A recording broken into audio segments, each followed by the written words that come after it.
this lesson, we're going to take a look at possessive pronouns. We're also going to look at describing someone or something. And we're also going to take a look at some words that we will use to describe people. So stay tuned to the end of the video. So this is also part of lesson 3, but there was so much in this lesson that I had to break it up into sections. So let's take a look. Okay, so possessive pronouns. Now they can either replace or accompany the noun. So what this means, like if the noun is John, if it's John's name, we can say his when we're talking about belonging to him, or we can say John's. So in this particular lesson, we're going to use the noun and we're going to accompany the noun with the possessive. So we're going to indicate the ownership of the objects by the subjects in the sentence. So I'm going to show you how we do this in English, first of all, so you can get an idea where I'm coming from. So if we take a look here, we've got Miguel's book. Miguel's book. This is belonging to Miguel. Now, I've seen when a lot of people are learning Portuguese, they make the mistake of saying, o livro é Miguel's. So we don't form this possessive the same way as we do in English. It's tempting to say it like that, but we don't. So let's take a look at the next English one. Joanna's sister. So we've got the apostrophe and the S to make Joanna's sister. Now in Portuguese, we tend to place the apostrophe and the S with either do or de. And we place it before the name depending on the gender of the possessor. In this case, the possessive agrees in gender and number of the possessor. So for example, o irmão do Miguel. So we're not talking, it's not going to agree with the word brother, it's going to actually agree with the noun Miguel, the name. Do Miguel. So let's take a look at some more examples. A irmã do Miguel. So we know that irmã is feminine, so we can see here that this is agreeing with Miguel and not irmã. So when we want to say Miguel's sister, we're going to say a irmã do Miguel. Este café é da Joana. Este café é da Joana. So again, we've got the agreement with Joana, not with café. Este bolo é do Miguel. Este bolo é do Miguel. Again, it's agreeing with Miguel. A Joana é amiga do Miguel. So Joana is Miguel's friend. So you see, instead of using the apostrophe S, we use the do before the name Miguel. Esta cerveja é do Miguel. This beer is Miguel's. A mala é dos pais da Joana. So the bag is from the parents of Joana. Now this was difficult for me to do in English. So that would be like the bag is Joana's parents' bag. In this case, note that we're using a plural because the actual noun is also plural. Parents, not just parent. So when the noun or the name is plural, we're going to turn this dos or das. So let's go on to describing someone or something. When we describe somebody, we use the verb ser, to be. Como é a Joana? What is Joana like? Como é a Joana? A Joana é alta. So Joana is tall. A Joana é alta. Here we're using the verb ser. O Miguel é bonito. O Miguel é bonito. Again, we're using the verb ser. Here, we're going to incorporate a little bit of the possessive also with this description. So we're going to say Miguel's car is red. O carro do Miguel é vermelho. O carro do Miguel é vermelho. Again, we're going to do the same thing here. We're going to describe Joanna's bag, and we're going to refer to it as Joanna's bag. A mala da Joana é verde. A mala da Joana. You see, there's a certain amount of poetry in this language, just like a natural poetry where things rhyme, you know? It's what I always say anyway. O amigo do João é magro. O amigo do João é magro.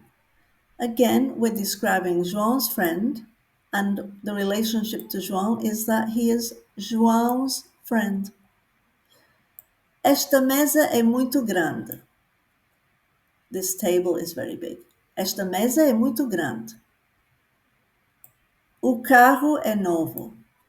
O carro é novo. A amiga da Joana é loura. That was a bit fast, wasn't it? A amiga da Joana é loura. Os amigos do João são simpáticos. And we've got some descriptions here. We've got alto, alta, altos, altas. So these are going to be used depending on the gender and number of the person. So for example, if we're saying Joana, a Joana é alta. But if we're speaking about Joana's sisters, we would say as irmãs da Joana são altas. And in this case, we would use the plural são instead of a. So let's take a look. São simpáticos, not simpáticos, because we're saying they are friendly. So we have the difference here with the a, and the sound is just going to be like the English is and are. So again, bonito, bonita, bonitos, bonitas. Largo, larga, largos, largas. Now this can mean wide or it can mean loose, like clothing that's larga. Doesn't happen to me so often these days.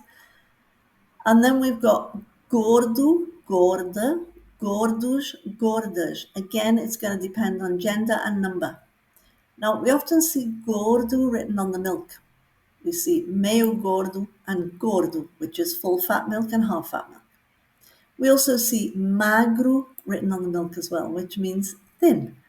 Magro, magra, magros, magras. And then we've got the word for friendly. Note the accent here, which is telling us where to stress. Simpático, simpática, simpáticos, simpáticas. Velho, velha, velhos, velhas, old. So we could say uma casa velha, or we could say duas casas velhas. We could say a casa é velha. The house is old. Or as casas são velhas. Novo, nova, novos, novas. Note the slight pronunciation difference there. We go novo turns to novos. Nova turns to novas. Maybe you can't notice it. It's very subtle. Pequeno, pequena. Now this word, so many people have problems with this word and they say it incorrectly. They say pequeno. It's not pequeno. It's pequeno, pequeno, pequeno, pequena, pequenos, pequenas. And it means small. It doesn't mean small as in a small amount. It means when something is small in size. Loiro, loira, louros, louras. Blonde. Moreno, morena, morenos, morenas. That's going to be more dark-haired. Dark complexion. Grande, grandes. Now we can see with these two, there's no feminine or masculine. There's no difference there. Inteligente, inteligentes. The same thing happens here. There's no gender difference, just the number. Maybe one day it'll be Lord with an E, Moren with an E, Pequeno with an E. Maybe they'll change all these too, just to make it easier to learn the language. And then we've got the colours, which a lot of the textbooks don't generally cover the colours for some reason, or numbers, somebody was telling me the other day. So, vermelho, vermelha, vermelhos, vermelhas. So vermelho is the masculine, vermelha. Note the sound of the L, the H, and the A together. Make the sound I. Amarelo, amarela, amarelos, amarelas. Yellow. Preto, preta, pretos, pretas. Branco, branca, brancos, brancas. Verde, verdes. Again, there's no gender difference here, just number. So we could have uma cadeira verde, or we could have duas mesas verdes. Azul, azuis. Thank you for watching this video. I hope you enjoyed it. If you did, don't forget to subscribe to the YouTube channel. Go to the link below and take a look at the Speak European platform. On this platform, you will find lots of content. You will find some extras where you can download a verb list and some other useful information. You can take a look at a few lessons. You can take a look at the posts. And you can also become a member. You can either become a member or you can donate just a little something for my efforts. If you become a member, you will gain access to exclusive content, practical Portuguese that you can use. To become a member, it only costs €10 per month, or you can pay for a yearly subscription and you will get a free online course. So click on the link below and become a member today. So thank you for watching the video. If you have any suggestions for future videos, please let me know and I will be happy to make them. Thank you very much for watching.